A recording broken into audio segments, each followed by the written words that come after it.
In the video today, we're going over how to reset your TCL Tab 8 Next Paper back to factory settings. On the home screen, tap on the settings wheel.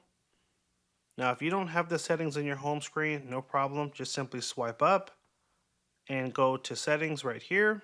Next, we're going to swipe up and go to accounts and then look for your Google accounts. Tap on the Google account and hit remove account. Now, you may have multiple accounts on here from Google. You need to remove every single one. Okay? Next, hit the back button in the upper left corner and then swipe up and go to System. And at the bottom, go to Reset Options. And here, you'll want to go down to Erase All Data, Factory Reset. Okay? Now, this is the last step. Once you tap Erase All Data, it's going to begin the process of resetting the tablet.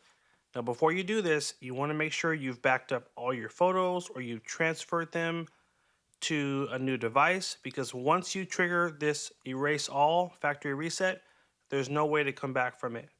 Okay? You tap the button, you're going to wait about 3 to 5 minutes. It's going to restart a few times, and then when it's done, it's going to take you to the welcome screen and ask you to select the language and to begin setting up the tablet. So that is the process in short to factory reset your TCL Tab 8 Next Paper. If you got value out of this video, make sure you bump that like button down below. If you're not already a subscriber, hit that subscribe button and stay tuned for more videos. Take care, and as always, have a good one.